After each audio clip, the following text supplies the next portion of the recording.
Mirror kelp woke to the smell of decomposition and the sound of water dripping from leaves the size of dinner tables.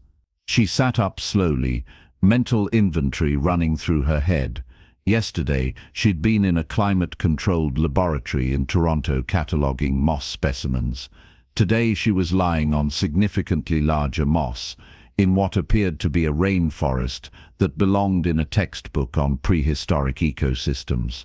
5 other people were scattered around a small clearing, all surfacing from unconsciousness with varying levels of grace.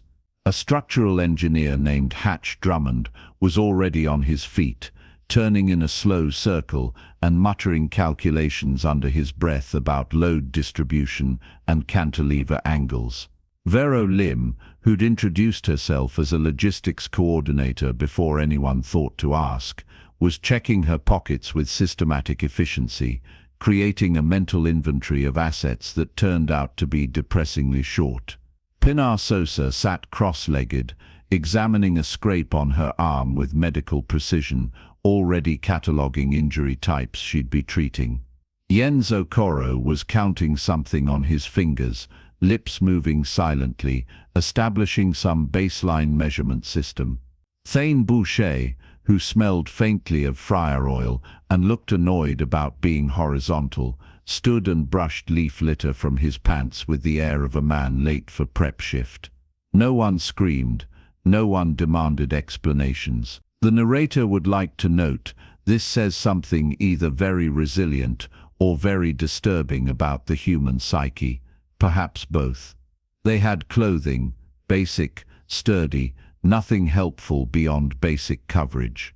They had a few personal items that proved useless in their current context. Mira's phone was a brick without signal. Hatch's multi-tool was conspicuously missing from his belt where it normally lived. Vero had a hair tie, which she immediately used. Pinar kept a pen she'd been using for charting.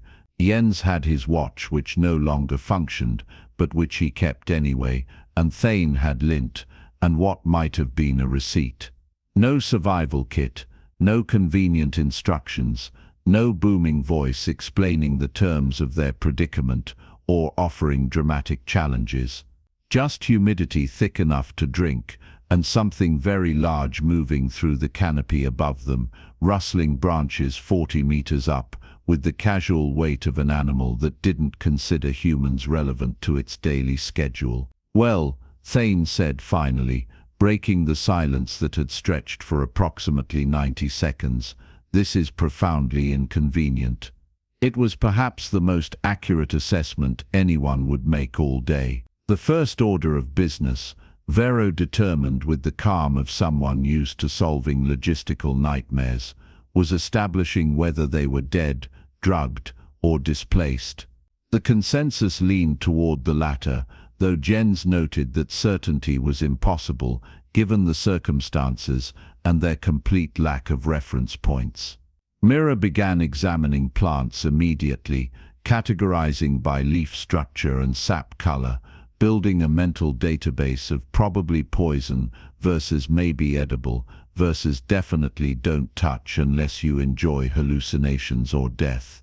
Hatch studied the trees with an engineer's eye, noting load-bearing potential and structural soundness, mentally testing whether branches could support human weight or would snap dramatically at the worst possible moment. Pinar found a slow-moving stream 20 meters from the clearing and began testing water filtration methods using moss layering, a trick Mira suggested based on cellular structure and capillary action. Thane, accustomed to organizing walk-in coolers by temperature zones and rotation schedules, started mentally dividing their environment into resource sectors with the same logic he'd once applied to produce and proteins. By nightfall, they'd constructed something resembling shelter using fallen branches and Hatch's intuitive grasp of triangulation and weight distribution.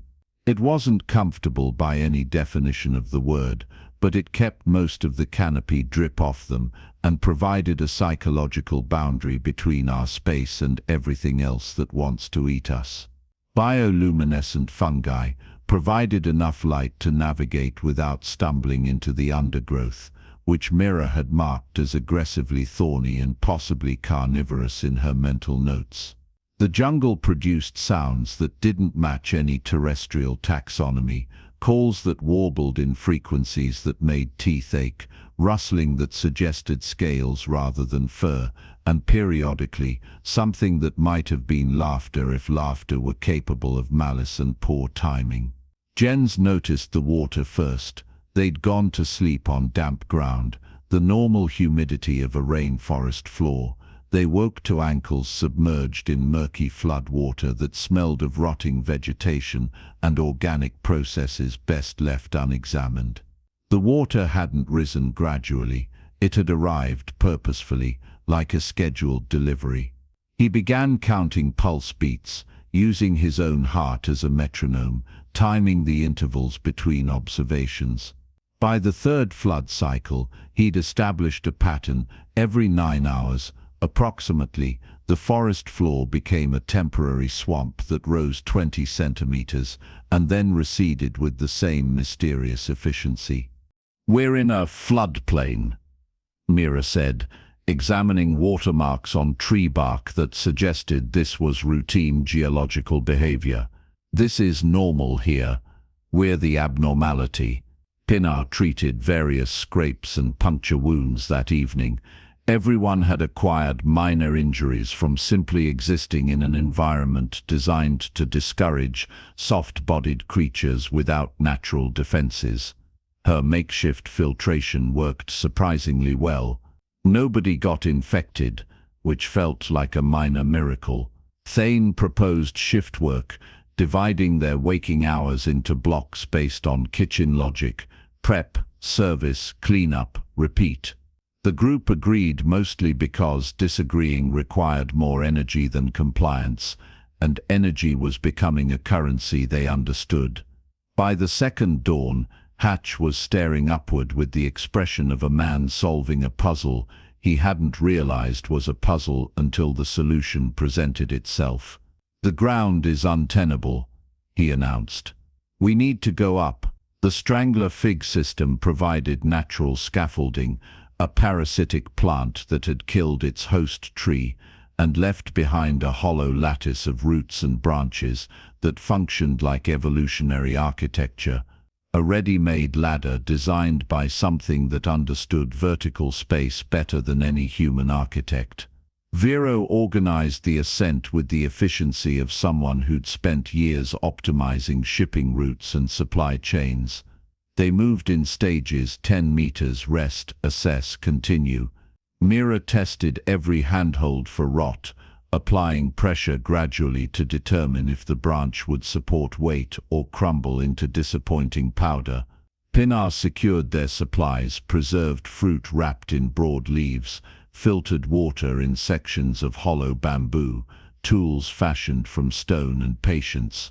Jens called out branch thickness measurements, estimating weight tolerance based on diameter and species, applying rough calculations that were better than guessing. The climb took 2 days, 2 full days of methodical upward progress, muscles screaming, hands blistered and bleeding, the ground receding below them into green shadows that smelled of decay and the constant recycling of organic matter. At 30 meters elevation, they found the junction, 3 branches each as thick as Thane's torso converging into a platform roughly 4 meters across. "Solid, stable, dry, base 1, Vero said, and tied a strip of fabric torn from her shirt sleeve to a nearby branch. The first navigational marker in a network that didn't yet exist except as a vague concept in her head. Hatch immediately began sketching plans using charcoal on bark, rough diagrams that would make sense to exactly one person, but which he explained with surprising clarity. He could bend saplings into compression arches, weave vines into load-bearing walls, create something that wouldn't kill them in the next storm. Thane studied the platform and started mentally zoning it, food storage away from moisture in the northeastern corner, sleeping area with drainage considerations in the center, supply cache elevated and covered in the southwest. Mira explored the immediate radius and discovered the Canopy ecosystem bore almost no resemblance to the forest floor. Aerial tubers grew in branch joints where debris accumulated. Epiphytes provided fruit. Water collected in natural cisterns formed by leaf arrangements that seemed almost deliberately designed for storage.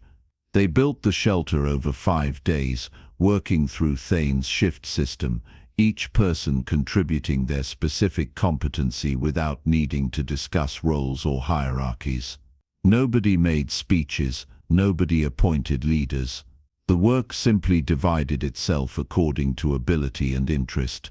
Pinar set up her clinic corner with organized plant preparations and clean water stores, arranging everything with the precision of someone who'd worked in medical facilities, where organization meant the difference between treatment and tragedy. Jens began leaving observation notes scratched into bark, rainfall patterns, temperature fluctuations estimated by comfort levels, animal sounds catalogued by pitch and frequency. From base 1, the true scale became apparent in a way it hadn't from the forest floor.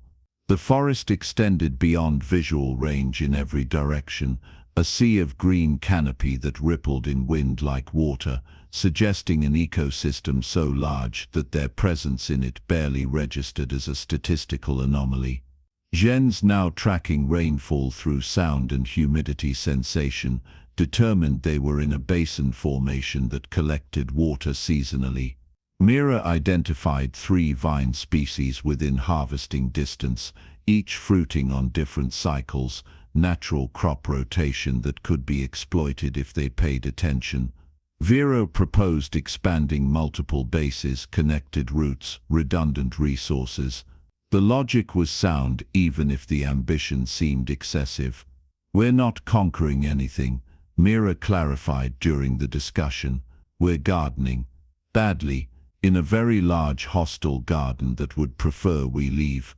Pinar established injury protocols and preventative care schedules, treating their survival as a long-term medical management problem.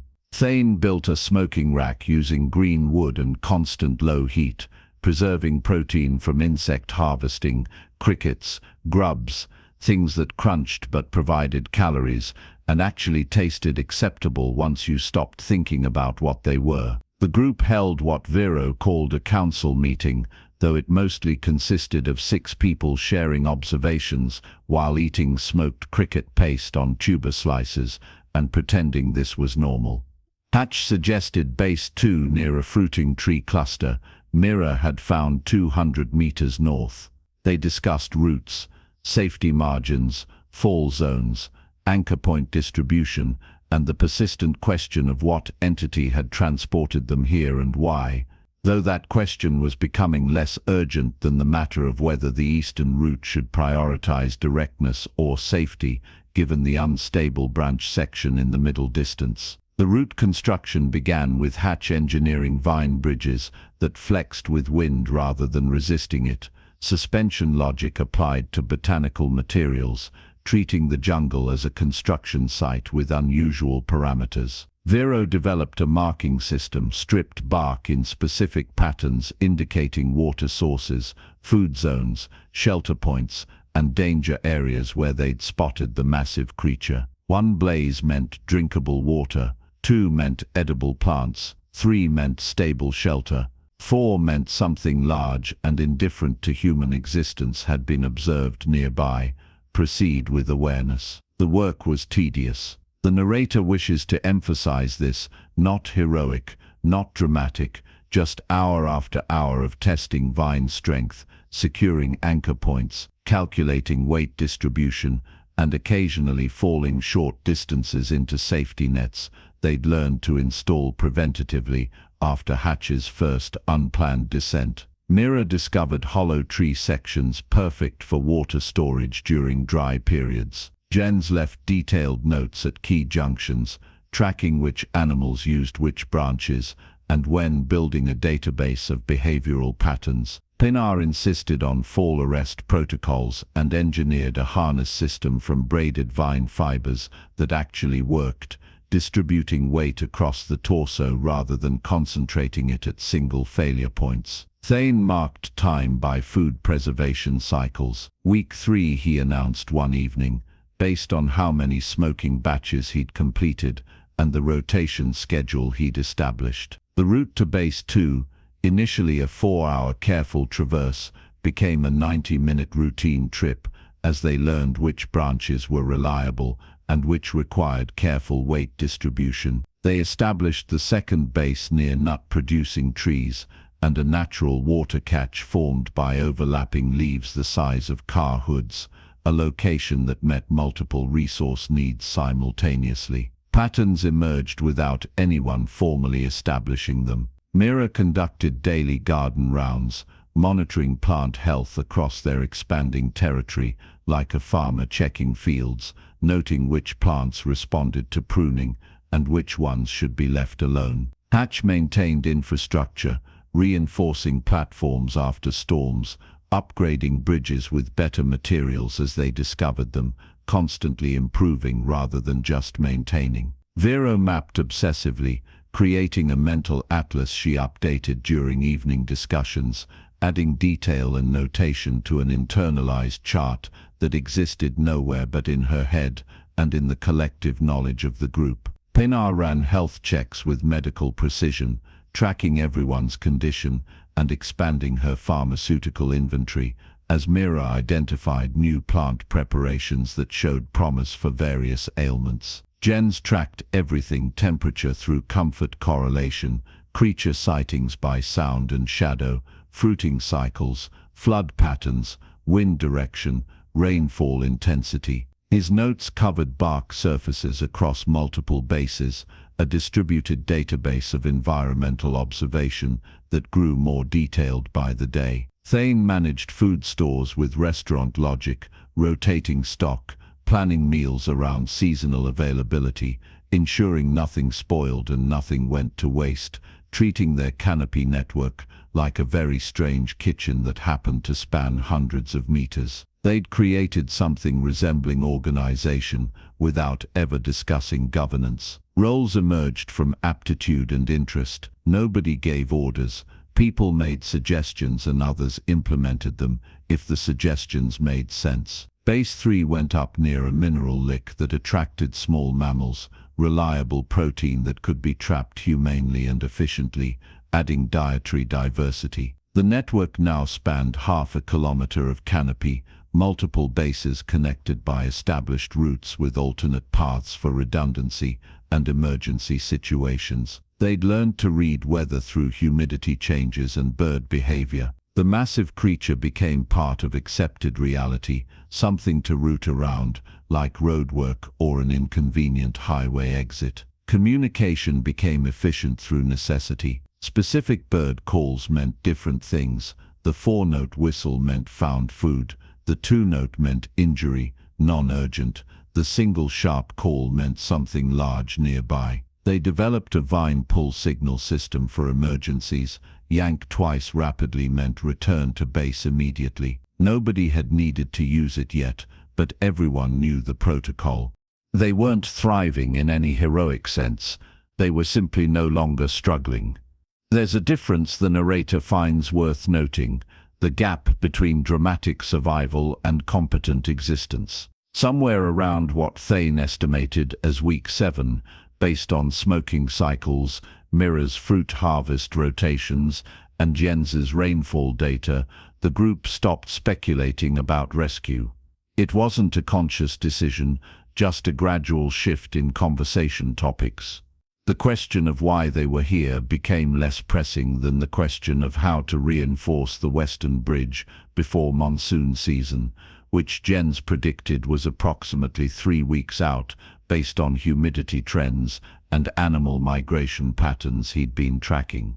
Vero expanded the route network to include tertiary paths for efficiency and emergency alternatives, creating redundancy that felt excessive until you considered what would happen if a primary route failed during bad weather. Hatch designed a rain collection system that fed all 4 bases through a series of leaf channels and bamboo pipes, applying drainage principles he'd once used for parking garage construction, proving that engineering logic transcended context. Mira successfully cultivated a small canopy garden, transplanting useful species to accessible locations, creating deliberate abundance where previously they'd relied on chance and foraging. Pinar's medicine inventory included treatments for infection, inflammation, pain management, digestive issues, and minor wound care, a pharmacopoeia that would have impressed many rural clinics. Jens had enough environmental data to predict weather 48 hours in advance with reasonable accuracy and could forecast animal behavior based on seasonal patterns he'd pieced together through patient observation.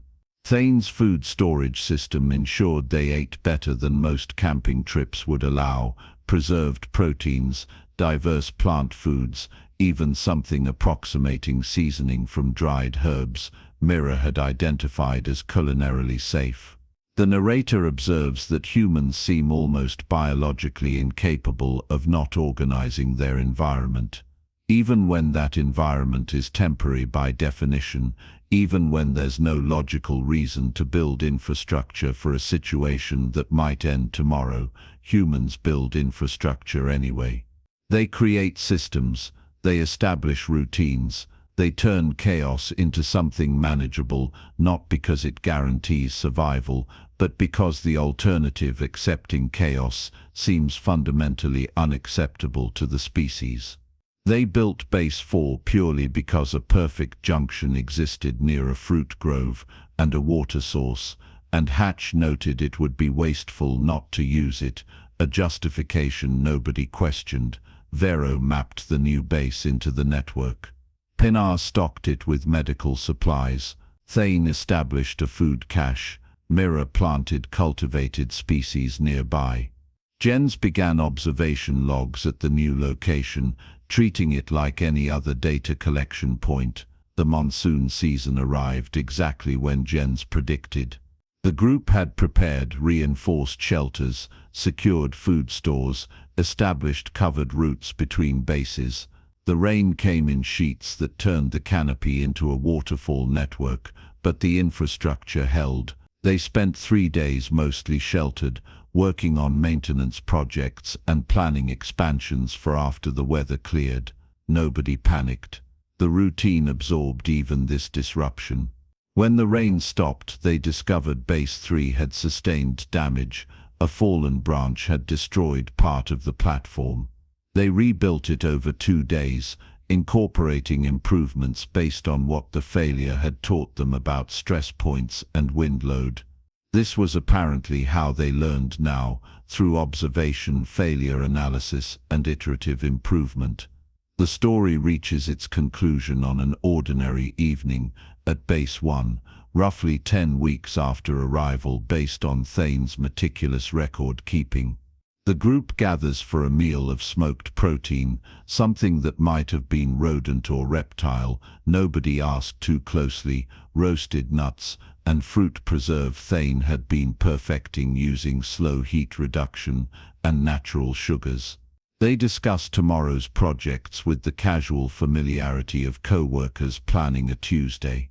Hatch wants to reinforce the eastern bridge before the next storm cycle, upgrading from single-strand vines to braided cable arrangements that should handle heavier loads. Mira found a new tuber species that shows promise but needs toxicity testing before anyone eats it, a process that involves small doses and careful observation.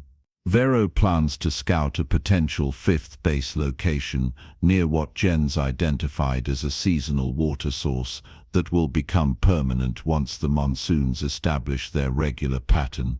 Pinar needs to restock certain plant medicines that don't preserve well, requiring a foraging expedition to the forest floor. Jens wants to establish observation points along the southern route to track a creature migration he's been monitoring, something large moving through the canopy in patterns that suggest seasonal behavior. Thane is experimenting with fermentation and would like opinions on whether his latest batch tastes like food or biological warfare, though he suspects he already knows the answer. There's no mention of Earth, no discussion of rescue, no speculation about the entity or mechanism that transported them here. Those questions haven't been answered, they've simply become irrelevant compared to the immediate reality of maintaining their canopy network and preparing for the challenges they could actually affect. The massive creature moves through the branches 30 meters away, rustling leaves with the casual weight of an animal that's probably been watching them for weeks and finds them about as threatening as particularly noisy squirrels. Someone mentions it absently. Big thing, northeast, the way one might note a neighbor's dog barking. Everyone nods. Nobody panics. The creature has become part of the environment, catalogued and accepted. Jens updates his log as darkness settles, scratching notes into bark by bioluminescent light. He records the day's weather, creature sightings, plant observations, structural maintenance completed, and Thane's assessment that the fermentation experiment should be classified as a hazardous material pending further review. The log entry joins dozens of others across 4 bases, a record no one may ever read, but everyone agrees should exist, because documentation is what separates intentional survival from lucky stumbling through chaos. The narrator would like to note the irony. They were presumably dropped here to struggle, perhaps to be observed by whatever entity arranged this scenario, maybe to fail entertainingly for some audience with incomprehensible entertainment standards. Instead, they've done what humans do when left to their own devices, turned chaos into routine, wilderness into infrastructure, survival into something resembling ordinary life. Not comfortable life, not easy life, but life with systems and schedules and arguments about bridge reinforcement techniques and whether fermented tubers are food or poison. The challenge was probably meant to break them down, to test limits, to see how long soft creatures from a technological civilization could last in an environment designed by millions of years of evolution to be hostile to anything without claws, venom, or camouflage. But humans have an annoying habit of building up instead, even when there's no particular reason to, even when no one's watching, even when the situation is temporary and the future is uncertain. Especially then, actually. Because if you're going to be stuck in a prehistoric rainforest with 5 strangers and no clear exit strategy, you might as well have decent infrastructure, a reliable food supply, and organized medical care. Anything else would be uncivilized, and humans have spent too long crawling out of caves to accept uncivilized conditions without at least attempting to improve them. Even when the cave is actually a canopy, and the improvement is measured in vine bridges and smoking racks. The jungle continues its eternal processes around them, indifferent to their organization, unimpressed by their infrastructure. But the humans remain, building their networks, updating their logs, planning tomorrow's projects with the stubborn persistence of a species that simply refuses to accept chaos as a permanent condition.